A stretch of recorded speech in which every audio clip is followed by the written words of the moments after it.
করে কভু যদি মনে পড়ে এ কোনা ব্যথার ঢেউ হৃদয় মনে আকাশ জুড়ে তুমি থেকো। বাংলাদেশের জনপ্রিয় শিল্পী আকবর আলী সাধারণ মানুষ থেকে বাংলাদেশের এক জনপ্রিয় লোকগায়ক, যিনি সাধারণ জীবন থেকে উঠে এসে গানের জগতে পরিচিতি লাভ করেছিলেন।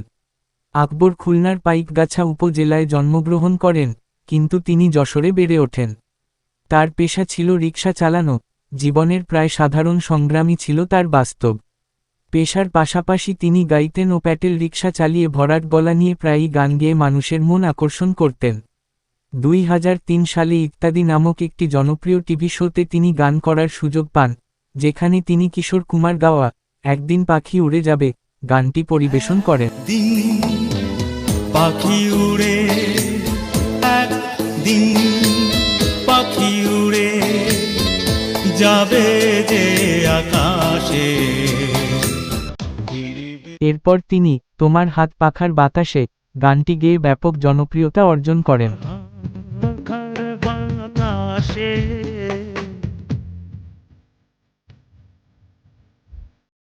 এই গানটি দেশজুড়ে সাড়া ফেলে দেয় এবং তাকে সাধারণ মানুষের প্রিয় গায়ক হিসেবে প্রতিষ্ঠিত করে। আকবরের জনপ্রিয় গানগুলোর মধ্যে একদিন পাখি উড়ে যাবে যে আকাশে, ফিরিবে না সে তো তোমার হাত পাখার বাতাসে, কান্দুরি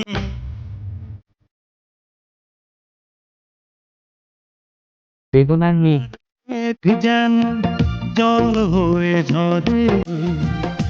এইসব গানগুলো গেয়েছিলেন। তিনি জনপ্রিয় হওয়ার আগে একটি বিয়ে করেছিলেন। ওই সময় তার দুটি ছেলে সন্তান ছিল। জনপ্রিয় হওয়ার পর তিনি দ্বিতীয় বিয়ে করেন এবং একটি মেয়ে জন্ম নেয়। 2000 দশকে তিনি স্টেজ শোয়ে অংশ নেন এবং বিদেশেও, যেমন আমেরিকা, অস্ট্রেলিয়া, লন্ডন, গানে দর্শকদের সামনে উপস্থিত হন। সফলতা আসার পরেও তিনি কিছু উন্নতি করতে পারেননি। আকবর জীবনের কঠিন সময়ে পড়েন। তিনি দীর্ঘদিন ডায়াবেটিস, কিডনি ও লিভারের ব্যাধিতে ভুগেন।